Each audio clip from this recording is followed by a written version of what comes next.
नमस्कार दोस्तों, आज बात करते हैं अपनी खनिज पोषण। पौधे को चाहिए खनिज पोषण कि पौधा अपने जीवन काल को पूर्ण करने के लिए खनिज पोषण चाहिए इसको। तो इसीलिए पौधे के लिए एक है आवश्यक पोषक तत्व। क्या है? आवश्यक पोषक तत्व। क्या होते हैं भी? आवश्यक पोषक तत्व। क्या होता है भी आवश्यक पोषक तत्व? आवश्यक पोषक तत्व होता है भी पौधे को जीने के लिए, उसकी क्रियात्मक क्रियाएं और उसके प्रजनन के लिए और उसको लाइफ साइकिल कंप्लीट करने के लिए जो भी तत्व चाहिए उसे कहते हैं भी आवश्यक पोषक तत्व कहते हैं। तो इस प्रकार आवश्यक पोषक तत्व की जो सबसे पहले खोज की थी वो की थी भी आर्नन और स्टाउट ने। आर्नन व स्टाउट ने की थी 1939 के अंदर। मतलब आवश्यक पोषक तत्व की खोज की सबसे पहले किसने की थी? आर्नन और स्टाउट ने की थी। दोनों क्या है? गुरु चेले थे। उन्होंने क्या है सबसे पहले आवश्यक पोषक तत्व की खोज की। उन्होंने बताया भी पौधे की जो जीवन क्रिया है उसको कंप्लीट करने के लिए पौधे को तत्व चाहिए, तो वो तत्व कहलाए आवश्यक पोषक तत्व। इस प्रकार से 16 पोषक तत्वों की पहले खोज हुई थी। पहले कितने थे? 16। और बाद में 2009 के अंदर इसको जोड़ के एक निकल तत्व और जोड़ा गया, जिससे आज के टाइम में 17 आवश्यक पोषक तत्व है। कितने हैं? 17 आवश्यक पोषक तत्व है। तो जो आवश्यक पोषक तत्व है, इसके बाद एक निकोल्स आया था। निकोल्स 1961 के अंदर उन्होंने कहा भी क्रियात्मक पोषक तत्व भी कहलाया भी क्रियात्मक पोषक तत्व।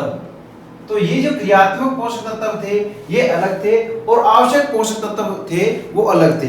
इस प्रकार आवश्यक पोषक तत्वों की खोज हुई और आज प्रेजेंट में कितने हैं? 16 और निकल को जोड़कर 17 आवश्यक पोषक तत्व है भी। तो अब इस आधार पर अपने आवश्यक पोषक तत्वों का क्या करते हैं? वर्गीकरण करते हैं। क्या करते हैं? आवश्यक पोषक तत्वों का वर्गीकरण करते हैं। आवश्यक पोषक तत्व है वो दो प्रकार के होते हैं भी। एक तो होता है आपका कौन सा? बृहत आवश्यक पोषक तत्व, और दूसरा होता है, ये पहला होता है, और दूसरा होता है कि सूक्ष्म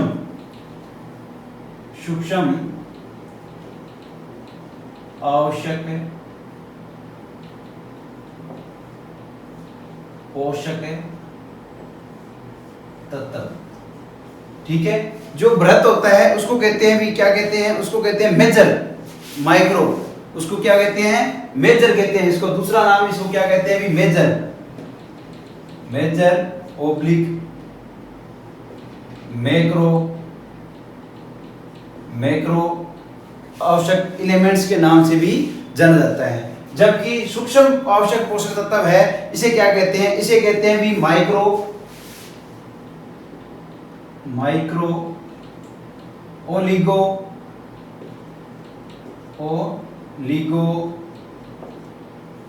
और ट्रेस के नाम से भी जाना जाता है। इसे क्या कहते हैं? इसे माइक्रो ओलिगो ट्रेस एलिमेंट्स के नाम से भी इसको जाना जाता है भी। ठीक है। तो साथ में ये इंपॉर्टेंस है भी, इसको मेजर कहते हैं, मैक्रो कहते हैं, इसे माइक्रो कहते हैं, ओलिगो कहते हैं और ट्रेस कहते हैं। ओलिगो के बारे में बहुत बार पूछा जाता है, ट्रेस के बारे में बहुत बार पूछा जाता है भी ट्रेस एलिमेंट्स कौन से हैं, माइक्रो कौन से हैं, ओलिगो कौन से एलिमेंट्स होते हैं भी, आवश्यक मतलब कौन से पोषक तत्व होते हैं, ट्रेस, ओलिगो। इस प्रकार इसे दो पार्ट में बांटा गया है। ये आगे बृहत कितना है? 2 प्रकार का होता है। बृहत कितने प्रकार का होता है? 2 प्रकार का होता है। एक होता है प्राथमिक और दूसरा होता है द्वितीयक।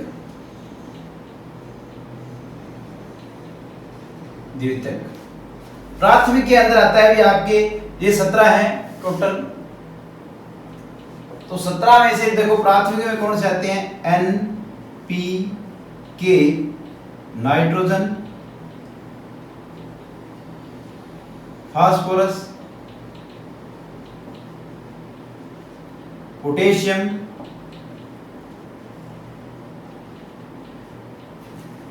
कार्बन, हाइड्रोजन,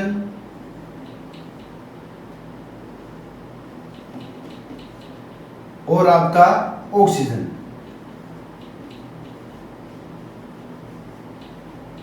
तो ये आपकी क्या आती है? प्राथमिक, जिसको प्राइमरी भी कहते हैं। याद करने का तरीका है, प्राथमिक के साथ अपने क्या लिखा? प्राइमरी। तो रटा रटाया काम होता है एनपीके।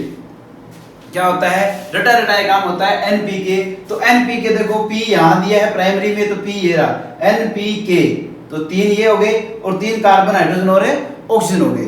इसके साथ द्वितीयक आता है, इसको कहते हैं भी सेकेंडरी। तो एस आता है भी, इसे क्या कहते हैं? सेकेंडरी। तो यहां एस लिखा है, तो एस का आपने एस लिख देंगे तो सल्फर। क्या हो गया? Sulphur, sulphur. और ये देखो सीएम है। एक याद करने की ट्रिक है भी, अपने 17 में से 2 ही सीएम है। 17 में से कितने सीएम है? 2 ही सीएम है। कौन कौन सी है? एक तो सीएम है आपका कैल्शियम। कौन सा? कैल्शियम। दूसरा होता है आपका मैग्नीशियम, Mg, मैग्नीशियम। देखो 2 ही सीएम है। एक तो आपका एस का सेकेंडरी का सल्फर आ गया, और फिर एक कैल्शियम और दूसरा मैग्नीशियम। 2 टाइप के ये हो गए दोनों, कैल्शियम और मैग्नीशियम दोनों सीएम सीएम है। तो सीएम एस का मतलब याद करने का तरीका है भी सीएम, इसको रट लो भी एस का क्या बन गया? सीएम। तो एस का एस आ गया, यहाँ पी का पी आ गया। तो रटा रटाया काम है एनपीके। यहाँ क्या है? Sulphur, calcium, magnesium. फिर बात आती है कितनी? ये देखो आपके टोटल कितने हो गए? 6 ये हो गए 0,6 और 3 ये हो गए 0,3। टोटल मिलके ये आपके हो गए 9। 6 और 3 9। तो जो सल्फर, कैल्शियम, मैग्नीशियम ये तो द्वितीयक है। इसको प्रति पौधे को, मतलब ये पीपीएम के अकॉर्डिंग इनको देखें तो ये 1 पीपीएम के बराबर चाहिए भी। 1 पीपीएम के बराबर चाहिए। कौन सा? ये। ना तो इससे कम होता, ना इससे ज्यादा होता, इसलिए इसको सेकेंडरी के अंदर रखा गया है। जबकि ये होता है भी ये 1 पीपीएम से ज्यादा चाहिए भी पौधे को। 1 पीपीएम से क्या चाहिए भी? ज्यादा चाहिए। और ये 1 पीपीएम से ज्यादा चाहिए और ये 1 पीपीएम के बराबर चाहिए भी। कौन सा? द्वितीयक। इसी पीपीएम के अकॉर्डिंग बांटा गया। पीपीएम का अर्थ होता है भी पार्ट पर मिलियन।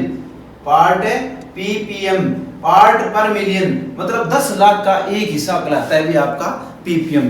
तो पौधे को 10 लाख में से एक हिस्सा चाहिए भी। एक ये प्राइमरी होता है और ये लगभग एक बराबर है, ये थोड़ा सा उससे ज्यादा है। जबकि ओलिगो और ये ट्रेस और ये जो माइक्रो होते हैं, ये क्या है? 1 पीपीएम से क्या चाहिए भी? पौधे को कम चाहिए भी। ये क्या चाहिए? 1 पीपीएम से पौधे को कम चाहिए। तो इस प्रकार अब बारी आती है भी किसकी? अपने ओलिगोट्रेस एलिमेंट्स की आती है। तो ओलिगोट्रेस जो एलिमेंट होते हैं वो कौन कौन से होते हैं? तो इसमें क्या है? अब अपने पास 9 है और टोटल कितने होते हैं? 17 है। तो अभी अपने पास कितने बच गए भी? 08 अपने क्या है? 08 अपने क्या है? एलिमेंट्स है अभी प्रेजेंट बच गए, जो किसमें है? माइक्रो के अंदर आते हैं। तो इस माइक्रो को याद करने के लिए एक ट्रिक है भी, वो क्या है? कि ZN ने कहा, ZN ने कहा MN को, ZN ने कहा MN को भी, ZN ने कहा MN को क्यों बुलाया? क्यों बुलाया? मुझे फंसाने के लिए और निकल। अंतिम जो जोड़ा गया था वो कौन सा था भी? निकल पोषक तत्व था। अंतिम 17वां, मतलब आज के टाइम में जो 17 है, 17 में से अंतिम जो जोड़ा गया था वो निकल को जोड़ा गया था। तो ZN ने कहा MN को। ये याद करने की ट्रिक है भी, बहुत ही कारगर साबित होती है अगर इसको ऐसे याद कर लोगे। तो क्या कहा कि ZN ने कहा MN को, ZN ने कहा MN को क्यों बुलाया? मुझे फंसाने के लिए और निकल। क्यों बुलाया? मुझे फंसाने के लिए और निकल। मतलब ZN ने कहा MN को, ZN ने कहा MN को क्यों बुलाया? मुझे फंसाने के लिए और निकल। तो ZN क्या होता है भी? जिंक होता है। ZN क्या होता है? जिंक होता है। और MN क्या होता है? मैग्नीज होता है। मैग्नीज होता है। ठीक है। Cu क्या होता है भी? कॉपर। ये क्या होता है? कॉपर होता है। B होता है भी? बोरोन। बोरोन होता है। B क्या होता है? बोरोन। MO क्या होता है भी? मोलिब्डेनम होता है भी, मोलिब्डेनम,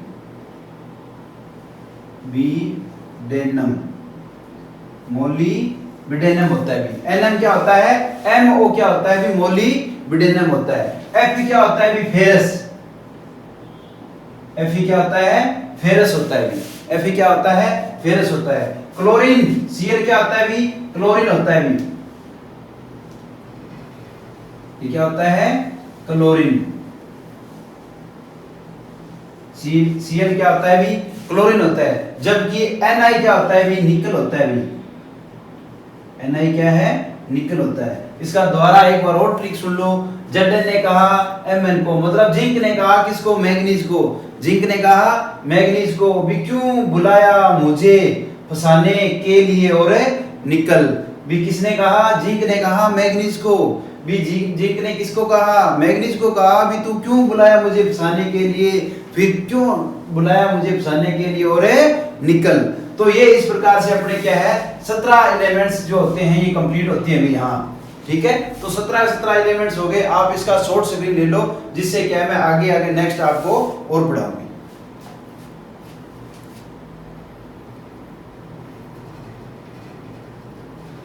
अब बात करते हैं अपने पोषक तत्वों की उपलब्धता। भी पौधे किस उपलब्ध के रूप में, किस रूप के अंदर पौधे सूक्ष्म पोषक तत्व इन बृहद पोषक तत्वों को पौधे ग्रहण करते हैं, इसको किस रूप में ग्रहण करते हैं, उसकी उपलब्धता के बारे में बात करते हैं। भी उपलब्ध कैसे होते हैं, भी पौधे को कैसे वो मिलता है। तो सबसे पहले बात आती है भी तत्व। यहां मान लो तत्व है, ठीक है, तो तत्व के बाद यहां उपलब्धता। उपलब्धता भी पौधा किस रूप में लेता है। फॉर एग्जांपल जैसे कार्बन, कार्बन है तो कार्बन पौधे किस रूप में उपलब्ध होते हैं? ये होती है भी CO2, CO2, ठीक है, भी CO2 में ग्रहण करता है पौधा। पौधा जैसे अपने CO2 लेता है, CO2 छोड़ता भी है, ऑक्सीजन को भी लेता है। यहाँ CO2 से यह पौधा क्या है कार्बन को ग्रहण कर लेता है। उसके बाद आता है भी हाइड्रोजन, हाइड्रोजन, इसकी उपलब्धता क्या है भी? इसकी उपलब्धता है भी जल, H2O, इसकी उपलब्धता क्या है? H2O, भी H2O से पौधा उपलब्ध कर लेता है भी। जब पौधे को जल मिलता है तो उससे वो H2O क्या है अपनी क्रियात्मक जो क्रिया चलती है, उपापचय क्रियाएं या और जो भी है जीवन अपना चलाता है, तो वहां जहां उसको हाइड्रोजन चाहिए या उसको ऑक्सीजन चाहिए तो ये क्या है इसको ग्रहण कर लेता है, किससे? H2O से कर लेता है भी। फिर आता है भी ऑक्सीजन, ये भी किससे ग्रहण करता है भी? ये भी H2O के रूप में ग्रहण करता है भी। ये भी किस रूप में ग्रहण करता है पौधा? H2O के रूप में करता है। फिर आता है भी मेन आता है भी, ये मोस्ट इंपॉर्टेंट है नाइट्रोजन, नाइट्रोजन।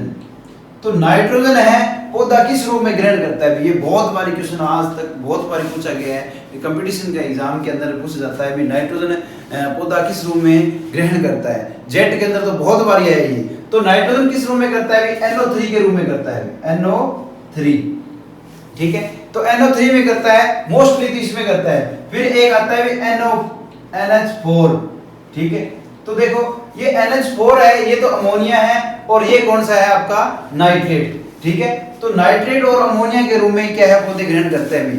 अमोनिया के रूप में कौन कौन से करते हैं भी? अमोनिया के रूप में, अमोनिया के रूप में आलू और धान, धान सबसे ज्यादा ग्रहण करता है। उसके बाद अमोनिया कौन ग्रहण करता है भी? आलू करते हैं। दो ही क्रॉप ऐसी है जो क्या है नाइट्रोजन को अमोनिया के रूप में ग्रहण करते हैं। एक तो होता है आपका धान और दूसरा होता है आपका आलू। धान और आलू दो ही ऐसी क्रॉप्स है जो अमोनिया के रूप में भी ग्रहण कर लेती है। ये लिए भी और नाइट्रेट के रूप में नहीं करती, नाइट्रेट के रूप में भी करती है, ठीक है, नाइट्रेट के रूप में भी करती है, पर मोस्टली क्या है ये नाइट्रेट में करती है। बाकी जो मोस्टली क्रॉप है वो नाइट्रेट में करती है, और बाकी जो आपकी आलू और जो धान है ये क्या है कभी कभार जहां जिसमें पानी ज्यादा होता है वहां पर क्या है ये अमोनिया के रूप में ग्रहण कर लेती है। उसके बाद आता है फास्फोरस, फास्फोरस ये होता है भी H2PO4 H PO4 और PO4। ठीक है, तो इस रूम में ये ग्रहण करता है भी। ये देखो, ये HPO4, ये 2, ये 3, ये क्या है आपका एक ऋणायन पोषक तत्व है भी। कौन सा? नाइट्रोजन का नाइट्रेट ऋणायन है, और जबकि फास्फोरस का इसको पेंटा ऑक्साइड के नाम से भी जाना जाता है भी, फास्फोरस पेंटा ऑक्साइड। तो ये इस रूम में ग्रहण करता है भी। मोस्टली किस में करता है? ये अपने ये करता है भी पौधा H2PO4 के रूम में करता है भी। ठीक है, ये H2PO4 के अंदर मोस्टली पौधा ग्रहण करता है भी। उसके बाद आता है पोटेशियम।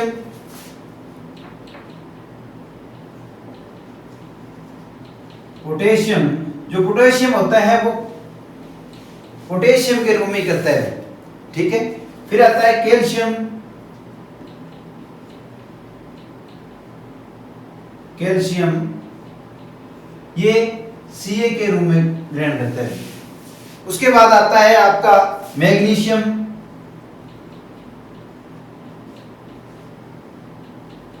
मैग्नीशियम ये आपके क्या करता है? Mg के रूम में ग्रहण करता है।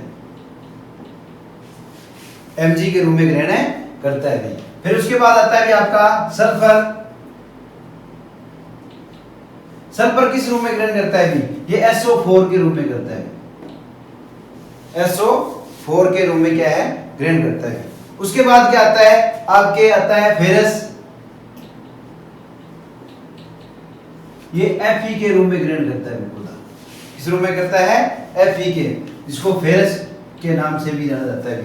फेरस के लो, फेरिक है, फेरस है, फेरिक है, इन रूम में ये क्या है? ग्रहण करता है। उसके बाद जिंक। जिंक ये Zn के रूम में ग्रहण करता है भी। ठीक है, जिंक के बाद आपके मैग्नीज। मैग्नीज ये आपके Mn के रूम में ग्रहण करता है भी। ठीक है, इसमें ये प्लस। ठीक है, मैग्नीज के बाद आपके निकल।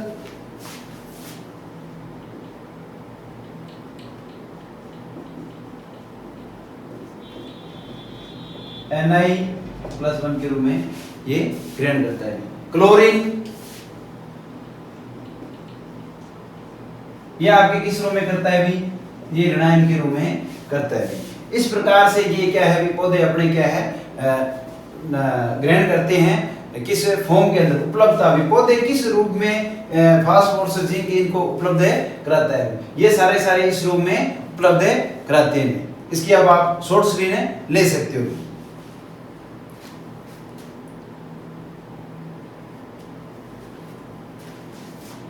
उसके बाद आपका मैं बताता हूं भी पौधा है अपने जो पोषक तत्व है वो भारतीय मृदा के अंदर कौन कौन सा पोषक तत्व है जो सबसे ज्यादा कमी पाई जाती है भी? किस तत्व की भारतीय मृदा के अंदर है कमी पाई जाती है भी? मृदा, भारत की मृदा में, भारतीय मृदा में सबसे ज्यादा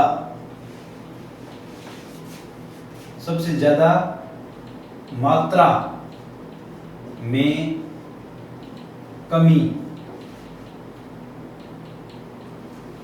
ठीक है, भी किस पोषक तत्व की सबसे ज्यादा कमी पाई जाती है भी?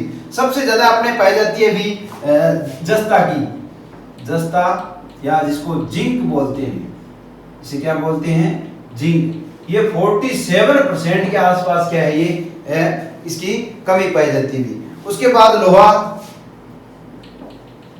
लोहा जिसको आपके फेरस भी बोलते हैं, लगभग क्या है 11% इसकी भारतीय मृदा में इसकी कमी पाई जाती है। उसके बाद तांबा। तांबा जिसको कॉपर के नाम से भी जाना जाता है, जो 4.8% इसकी कमी पाई जाती है। उसके बाद लास्ट में जो सबसे ज्यादा कम पाई जाती है वो मैग्नीज। मैग्नीज की कमी पाई जाती है, लगभग 4% क्या है मृदा के अंदर पाया जाता है।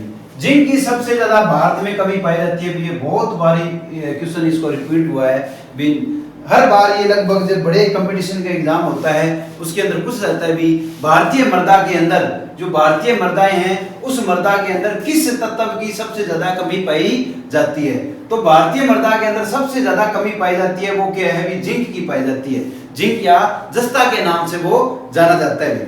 ठीक है, तो इसके बाद दूसरा नंबर आता है वो लोहा का आता है भी। किसका आता है? लोहा का आता है। लोहा पोषक तत्व के बारे में पूछा जाता है भी, जिंक के बाद यह पूछा जाता है भी दूसरे नंबर पे। आजकल क्या है ये पूछने लगे भी जस्ते को छोड़ दिया, अब ये क्वेश्चन पूछ लिया भी भारतीय मृदा में सबसे ज्यादा कमी किस तत्व की पाई जाती है। निम्न में से भी, निम्न में से सबसे ज्यादा किस तत्व की कमी पाई जाती है। अब वहां जिंक नहीं है तो वहां लोहा आ गया, तो कितने परसेंट है भी? 11% क्या है अपने लोहा पोषक तत्व की क्या है कमी पाई जाती है भारतीय मृदा के अंदर। उसके बाद आता है भी तांबा, जो इसको कॉपर के नाम से जाना जाता है, जिसकी 4.8% कमी पाई जाती है।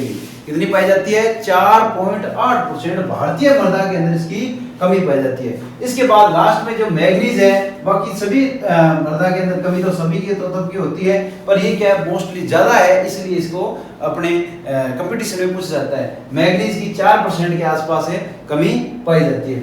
इसको नोट कर लो, जैसे जिंक है ये 47% है, लोहा है जिसको फेरस भी कहते हैं ये 11% है, तांबा जिसको कॉपर कहते हैं ये 4.8% है। उसके बाद मैग्नीज है जो कितने परसेंट है भी? 4% इसकी कमी पाई जाती है भी। अब इसके बाद आते हैं, इसको शॉर्ट स्ट्रिंग से ले लो। हाँ, अब इसके बाद अपने कुछ ऐसा क्वेश्चन मैंने देखा था भी, ऋणायन पोषक तत्वों के बारे में पूछ लिया जाता है भी, कौन सा ऋणायन पोषक तत्व है भी। तो ऋणायन पोषक तत्व में बहुत बार पूछा जाता है भी ऋणायन पोषक तत्व कौन कौन से हैं।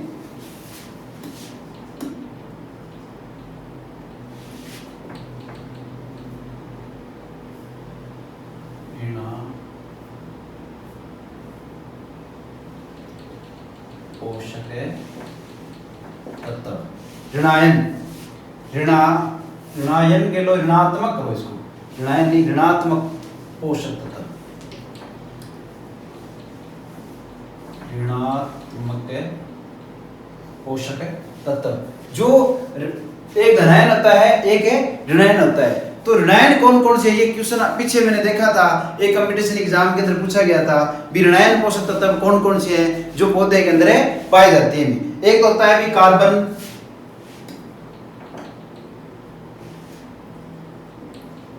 कार्बन,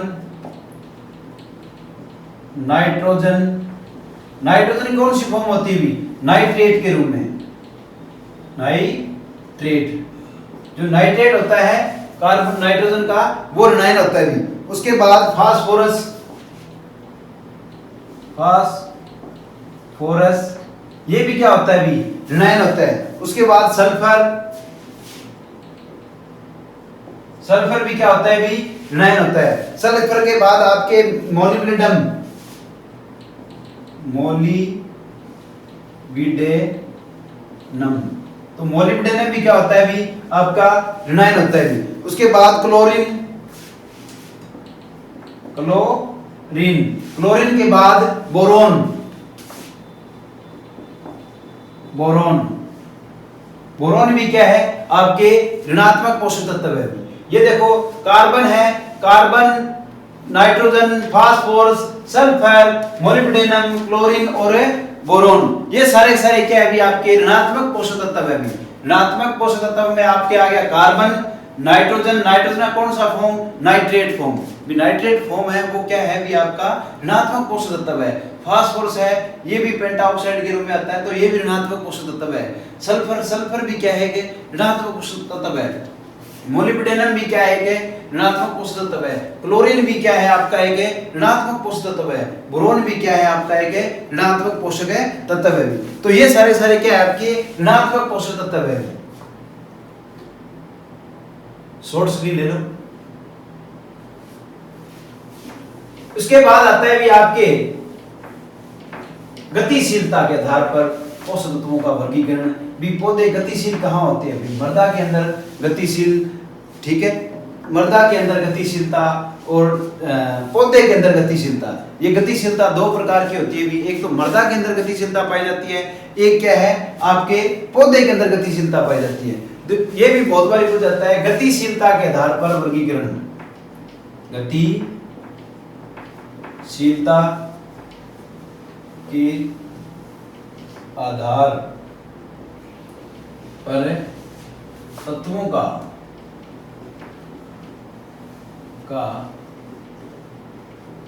वर्गीकरण। तो उसमें तत्वों के गतिशीलता के आधार पर अपने वर्गीकरण करते हैं। पहला आता है इसमें मृदा में गतिशीलता, मृदा में गतिशीलता भी। पौधे मृदा के अंदर जो पोषक तत्व होते हैं वो गतिशील होते हैं। वो कौन कौन से होते हैं? अगतिशील कौन से होते हैं, मध्यम गतिशील कौन से होते हैं, और अचल गति कौन से होते हैं भी। जो अचल, जो जिसमें कोई गति नहीं होती, कहीं प्रकार की कहीं गति नहीं होती, तो वो कौन कौन से होते हैं? पहले आता है मृदा में गतिशील, ऐसे तत्व है जो मृदा में अधिक चल होते हैं भी, एक स्थान से दूसरे स्थान पर भाग चले जाते हैं। जैसे मृदा में मान लो अपने नाइट्रोजन को यहाँ डाला और वो पूरे खेत में फैल गया, तो ये क्या है भी गतिशील है। ये क्या है कि गतिशील है। तो इस प्रकार से अपने क्या है इसमें कौन कौन से तत्व आएंगे जो क्या है गतिशील होते हैं? एक तो आता है कि आपका नाइट्रोजन, कौन सा आता है? नाइट्रोजन क्या आता है? नाइट्रोजन है वो बहुत ही ज्यादा गतिशील है, ठीक है। बोरॉन, मैग्नीज भी क्या है? गतिशील है।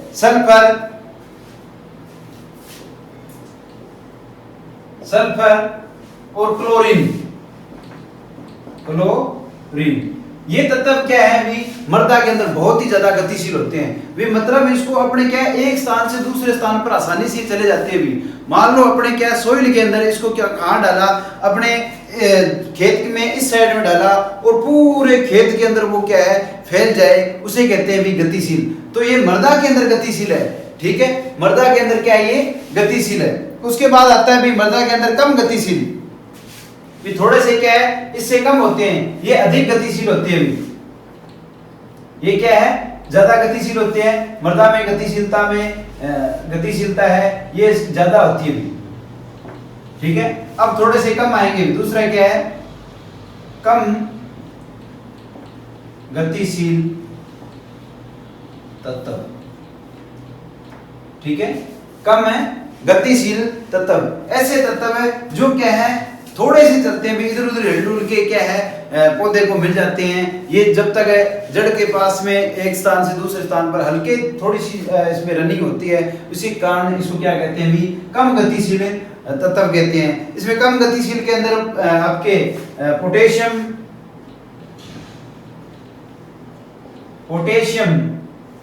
ठीक है, पोटेशियम है वो कम गतिशील है। उसके बाद आपके कैल्शियम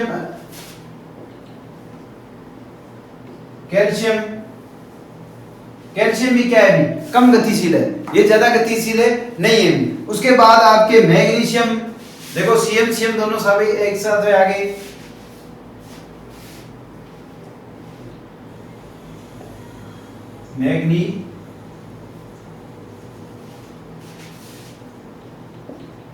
मैग्नीशियम, कैल्शियम, पोटेशियम और मैग्नीशियम के बाद आपके आता है कॉपर।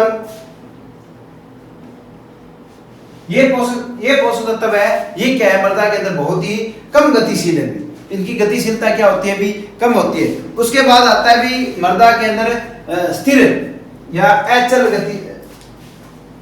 तीसरा जो आता है अचल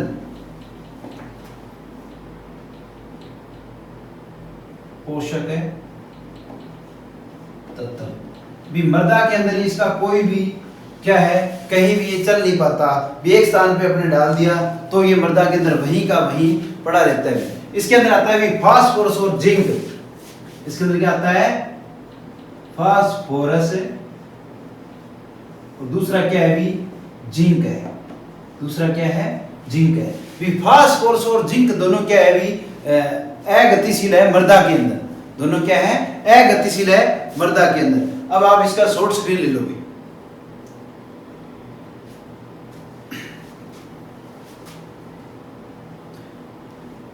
अब इसके बाद आता है भी, ये तो देखो किसमें था मृदा के अंदर, अब पौधे के अंदर आता है भी, पौधे के अंदर है गतिशील और अगतिशील।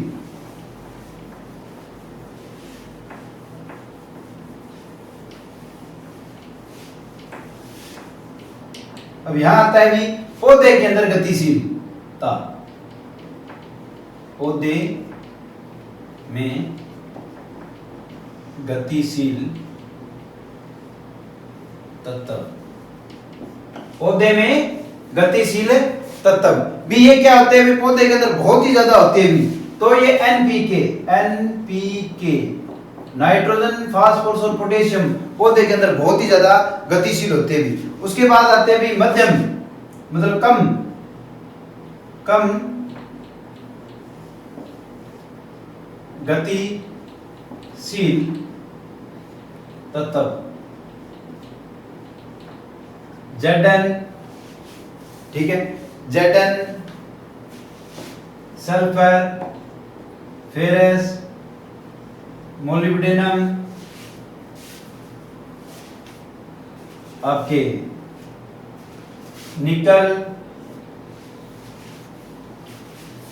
मोलिब्डेनम, निकल, मैग्नीज, क्लोरीन, ये सारे क्या है भी कम गतिशील है, क्या है कम गतिशील है। तो जिंक है, सल्फर है, फेरस है, मोलिब्डेनम है, निकल है और आपके मैग्नीज है, क्लोरीन है, ये सारे क्या है कम गतिशील पोषक तत्व है भी किसमें पौधे के अंदर, ये याद रखना, ये पौधे के अंदर है कम गतिशील है। उसके बाद आता है भी अगतिशील पोषक तत्व, तीसरा कौन सा आता है भी अगतिशील पोषक तत्व। ये पौधे के अंदर भी कहीं नहीं जाते, ये होता है भी बोरॉन और दूसरा होता है भी आपके कैल्शियम,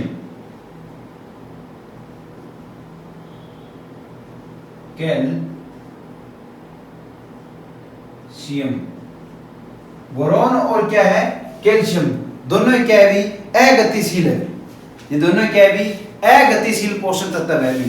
याद रखना पौधे के अंदर बोरॉन और कैल्शियम है, जबकि मृदा के अंदर आपका फास्फोरस और जिंक है, Zn, फास्फोरस और Zn है, दोनों को याद रखना।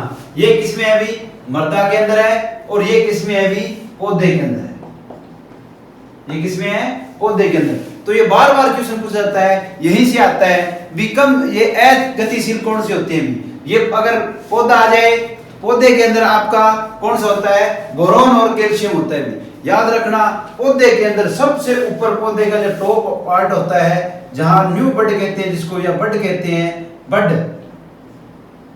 ओब्लिक प्रो, जो पत्ती सबसे पहले निकलती है उसके अंदर भी वहां पर क्या होता है भी आपका कैल्शियम और बोरॉन प्रेजेंट होता है भी। ये पत्ती है फुटान जिसकी छोटी सी ऐसी निकलती है, उस पत्ती को क्या कहते हैं बड कहते हैं। बड में कैल्शियम और बोरॉन प्रेजेंट होता है भी, और पौधे में कहीं नहीं पाया जाता, सिर्फ पत्ती के ऊपरी टॉप हिस्से के अंदर ये पौधे में पाई जाती है भी। इसलिए अगर कमी आएगी तो पौधे के अंदर कमी आती है तो वो सबसे ऊपर टॉप पे आएगी, प्रो पे आएगी, वो कैल्शियम और बड की आएगी, ठीक है। तो इस प्रकार अपने पौधे के अंदर बोरॉन और कैल्शियम की है, बोरॉन और कैल्शियम की आती है, मृदा के अंदर जिंक और आपके फास्फोरस की आती है। फास्फोरस बिल्कुल अचल भी, ये क्या है अचल पोषक तत्व है, कहीं चलने फिरने वाला नहीं है। अपने कहते हैं ना खेतों के अंदर डीएपी डालने से क्या है फसल हरी भरी होगी, डीएपी को क्या है भूमि के अंदर ही डालना चाहिए, भूमि के ऊपर नहीं डालना चाहिए। क्यों? क्योंकि फास्फोरस क्या है फास्फोरस क्या है, मृदा के अंदर ये एचएल है। आपने डीएपी ऊपर डाल दी और उसमें डीएपी के साथ यूरिया भी आपने मिला के डाल दी और बाद में कहते हैं भी हमारी फसल हरी भरी होगी, तो वो आपकी फसल हरी भरी कैसी होगी भाई? हरा रंग किसके कारण है? हरा रंग आपके नाइट्रोजन के कारण आया अभी पौधे के अंदर। किसके कारण आया है? नाइट्रोजन के कारण आया है। और नाइट्रोजन यूरिया में थी, यूरिया में नाइट्रोजन कितने परसेंट होती है अभी? यूरिया में 46% होती है अभी। कितनी होती है? यूरिया में 46% नाइट्रोजन होती है, जबकि फास्फोरस में 18% है। देखो 18 और 46 दोनों मिल गई, और दोनों मिलने से क्या है, जो पौधे को नाइट्रोजन चाहिए थी वो पूरी हो गई, जिससे पौधा क्या है, हरा भरा दिखाई देने लग गया है। क्यों? क्योंकि जो हरा रंग होता है वो नाइट्रोजन के कारण आता है, न कि फास्फोरस के कारण। हरा रंग आता है वो किसके कारण आता है? नाइट्रोजन के कारण आता है, और कि फास्फोरस के कारण नहीं आता। तो फास्फोरस मृदा के अंदर अचल गतिशील है। आज से अपने याद रखना, कोई भी किसान डीएपी को ऊपर डालता है तो आप उसको समझाओ भी ये क्या है, जो डीएपी डाल रहे हो सिर्फ पौधे को क्या मिलेगी? नाइट्रोजन, नाइट्रोजन मिलेगी। इसलिए अपने इसको जमीन से या तो बिजाई के समय डालनी चाहिए, या बिजाई के बाद भी डालते हो तो जड़ के पास ही इसको क्या है, डालना जाता है। कपास का सीजन चल रहा है, अब डीएपी को क्या है, ऊपर मत डालो, उसको जमीन के अंदर ही क्या है, बिजाई करा दो। अब बात करते हैं नेक्स्ट अपने गतिशीलता की हो गई, तो इसका शॉर्ट स्क्रीन ले लो।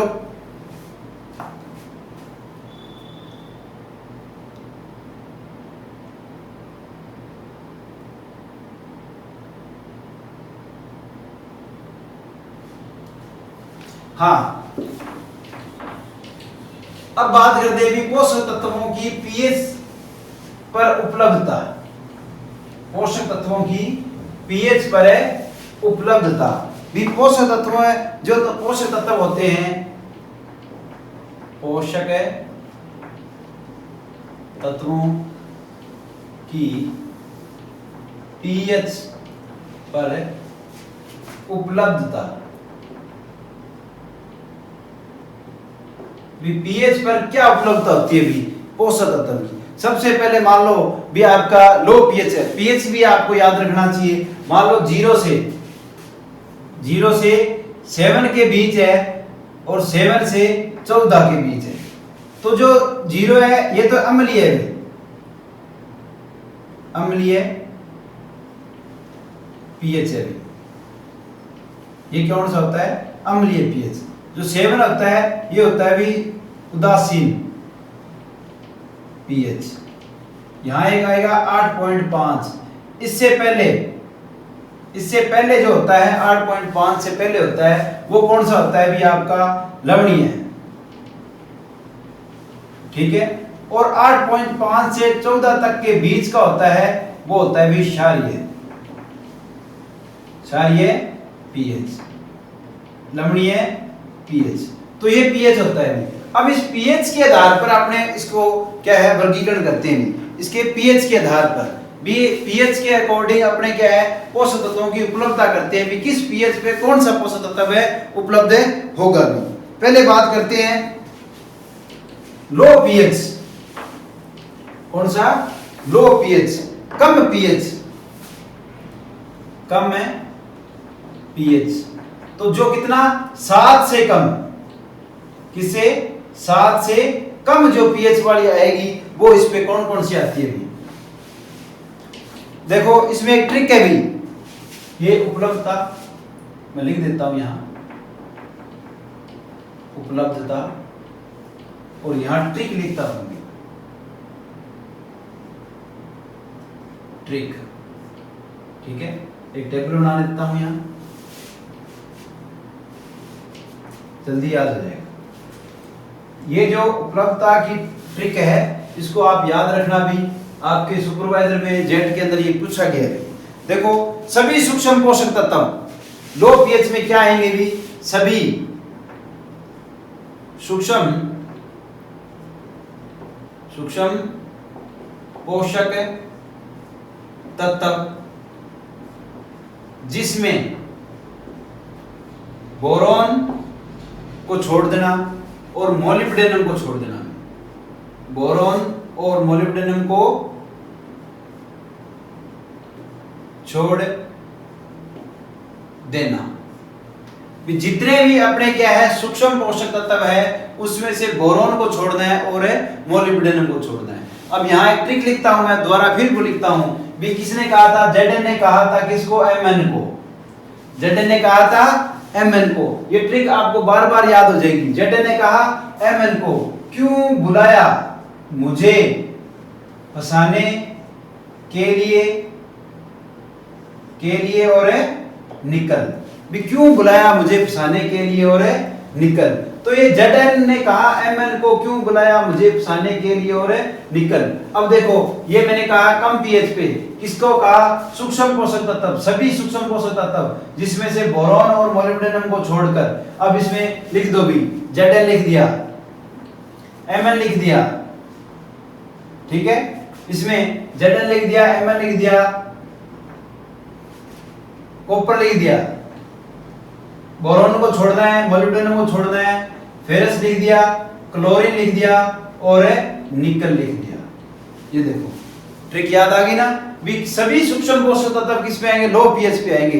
ये याद रखना, कम पीएच पे कौन आएंगे? कम पीएच के ऊपर।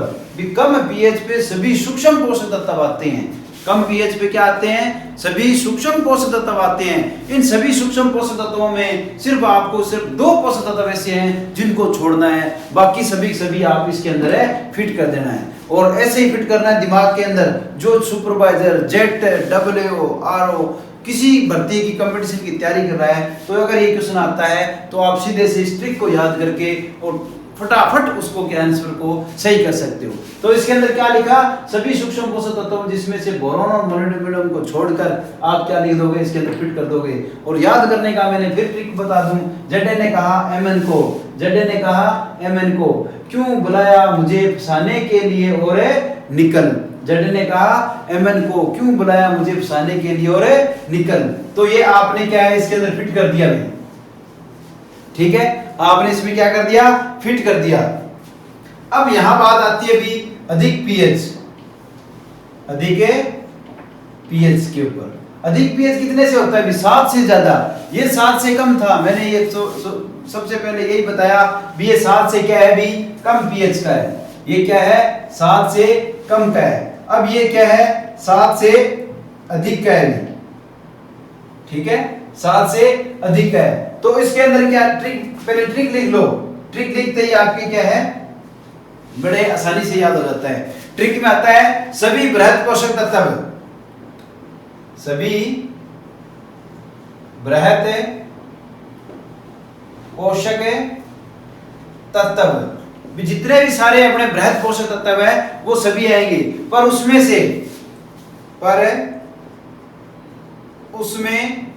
से आपको किसको छोड़ना है? फास्फोरस को छोड़ना है भी। फास्फोरस को छोड़ कर तथा मोलिब्डेनम को जोड़ना है। इसमें किसमें जोड़ना है? मोलिब्डेनम को जोड़ना है। मोलिब्डेनम को जोड़कर।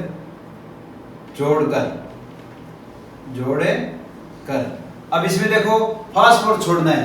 देखो NPK, NP है, P को आपने क्या कर दिया? फास्फोरस को छोड़ दिया, K, ठीक है। सल्फर, कैल्शियम, मैग्नीशियम, ठीक है। देखो सभी बृहत पोषक तत्व उसमें से फास्फोरस को छोड़कर तथा मोलिब्डेनम को जोड़कर लिखना है। इसके अंदर क्या लिखना है? लिखना है। यहां कर सकते हो लिखना। ये एक ट्रिक बनाई है अभी मैंने भी। सभी बृहत पोषक तत्व उसमें से, किसमें से? सभी बृहत पोषक तत्वों में से सिर्फ फास्फोरस को छोड़ना है, पर साथ में क्या जोड़ना है भी? मोलिब्डेनम को भी जोड़ना है। ये सारे बृहत पोषक तत्व है। अब इसमें मोलिब्डेनम को जोड़ दो। तो ये कहां मिलते हैं? ये अधिक पीएच पे मिलते हैं। ये कहां मिलते हैं? ये अधिक पीएच पे सबसे ज्यादा मृदा के अंदर मिलती है। उसके बाद आता है भी उदासीन पीएच पे। कौन सा? उदासीन पीएच। अब देखो इसमें 2 ही पोषक तत्व बचे हैं। एक तो यहाँ फास्फोरस छोड़ा था वो, और दूसरा बोरोन है ये। तो बोरोन की खासियत क्या होती है? अभी यहां लिख सकते हो, अभी बोरोन है ये 6 से लेकर 7 पीएच पर मिलता है। कभी कभी ये क्या है, उदासीन पे भी मिल जाता है और 6 से 7 तक भी मिल जाता है। इसलिए बोरोन को अपने क्या लिखेंगे, यहां लिख सकते हैं। तो 6 से 7 पे आता है। तो सबसे पहले कौन से उदासीन पे मिलता है? आपका फास्फोरस मिलता है, ये याद रखना। भी यहां है उदासीन पीएच, यहां क्या है, उदासीन पीएच। तो ये उदासीन पीएच होता है, ये फास्फोरस पे मिलता है। फास्फोरस किस पे मिलता है? उदासीन पीएच पे मिलता है। जबकि आपका बोरोन है, ये भी क्या है, यहां आ जाता है। तो अपने यहां इसको फास्फोरस और बोरोन दोनों को भी लिख सकते हैं। इसका याद रखना भी ट्रिक क्या है, ये जो बोरोन की है ये 6 से 7 पीएच पे तक ही मिल पाता है। 6 पे मिल जाता है, 6.5 भी, 6.5, 6.25, 6.25 और 7, इस बीच पे ही पीएच पे ये बोरोन है मिलता है। कभी कभार ये 7 तक पहुंच जाता है और इससे क्या है, अपने 7 पीएच पर भी ये मिले जाते हैं। अब आप इसकी शॉर्ट स्क्रीन ले लोगे। हाँ, आपको ये वीडियो कैसी लगी? आपको वीडियो कैसी लगी? इस वीडियो को आप कमेंट करके ज़रूर बताएं भी ये वीडियो हमें अच्छी लगी, और ज़्यादा से ज़्यादा इसको शेयर करो। ज़्यादा से ज़्यादा इससे अपने जो मेरा जो YouTube चैनल है उससे जुड़े, जिससे मैं मोटिवेट हूँ और आपको ज़्यादा से ज़्यादा अच्छी से अच्छी वीडियो आपको उपलब्ध करा सकूँ। धन्यवाद।